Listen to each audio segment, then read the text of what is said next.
V കുഞ്ഞികൃഷ്ണനെതിരായ നടപടിക്ക് പിന്നാലെ പയ്യന്നൂർ CPM-ൽ പൊട്ടിത്തെറി. കൂർക്കര ബ്രാഞ്ചിൽ യോഗം ബഹിഷ്കരിച്ച് അംഗങ്ങൾ 12 പേരാണ് യോഗം ബഹിഷ്കരിച്ചത്. നടപടി അംഗീകരിക്കില്ല എന്ന് ബ്രാഞ്ച് അംഗങ്ങൾ വ്യക്തമാക്കുകയാണ്. ഫെലിക്സ്, ഇപ്പോൾ ഈ പയ്യന്നൂരിലെ രക്തസാക്ഷി ഫണ്ട് വാദവുമായി ബന്ധപ്പെട്ട് പാർട്ടിക്കുള്ളിലും പാർട്ടിയുടെ ശക്തി കേന്ദ്രത്തിൽ ഏത് തരത്തിലുള്ള പ്രതിഷേധമാണ് ഉണ്ടാകുന്നത്?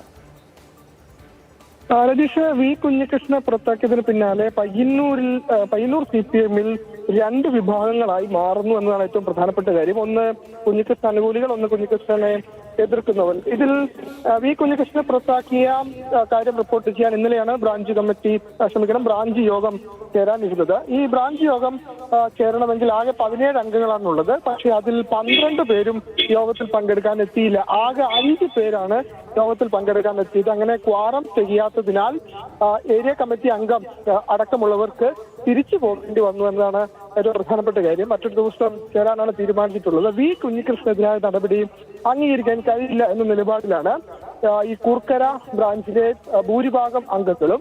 കൂർക്കര എന്നത് പയ്യന്നൂർ കോറത്തിനടുത്തുള്ള സ്ഥലമാണ്. അവിടെ കുഞ്ഞികൃഷ്ണ അനുകൂലമായ വികാരമാണ് പാർട്ടി അണികൾക്കിടയിൽ ഭൂരിഭാഗം പേർക്കിടയിലും ഉള്ളത് എന്നാണ് ഏറ്റവും പ്രധാനപ്പെട്ട കാര്യം. കുഞ്ഞികൃഷ്ണനെതിരായ നടപടി നേരത്തെ റിപ്പോർട്ട് ചെയ്ത സമയത്ത് പയ്യന്നൂർ ഏരിയ കമ്മിറ്റിയിൽ ആകെ 12 ലോക്കൽ കമ്മിറ്റികളാണുള്ളത്. അതിൽ 10 ലോക്കൽ കമ്മിറ്റികളും കുഞ്ഞികൃഷ്ണൻ പറഞ്ഞത് പരസ്യമായി ഇത്തരം പ്രസ്താവന നടത്താൻ പാടില്ല എന്ന് പറഞ്ഞെങ്കിൽ കൂടി കണക്കുകളിൽ വലിയ പൊരുത്തക്കേടുണ്ട്.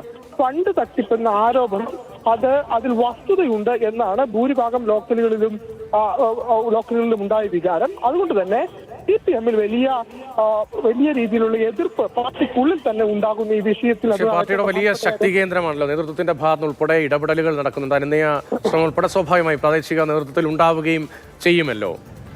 ഇപ്പോൾ ഈ എതിർപ്പുമായി ബ്രാഞ്ച് അംഗങ്ങൾ രംഗത്ത് വരുന്ന സാഹചര്യം അത് കൂടുതൽ വ്യാപിക്കാനുള്ള സാധ്യതയുണ്ടോ? അതോ ഒരൊറ്റപ്പെട്ട പ്രതിഷേധം എന്നതിനപ്പുറത്തേക്ക് പോകാനുള്ള സാഹചര്യമുണ്ടോ അവിടെ?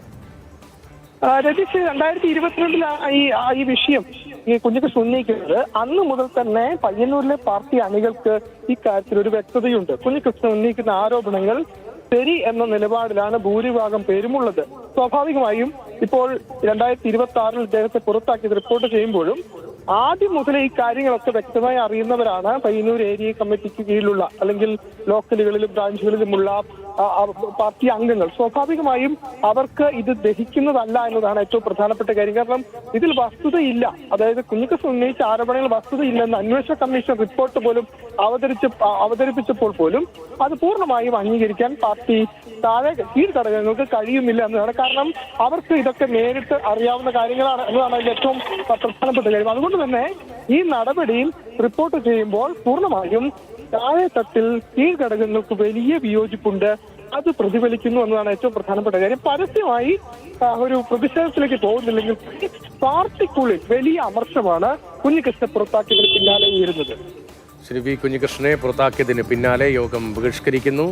പ്രതിഷേധമുണ്ടാകുന്നു പാർട്ടിക്കുള്ളിൽ നിന്ന് തന്നെ. ഫെലിക്സ് ആണ് ആ വിവരങ്ങൾ നൽകിയത് കണ്ണൂരിൽ നിന്ന്.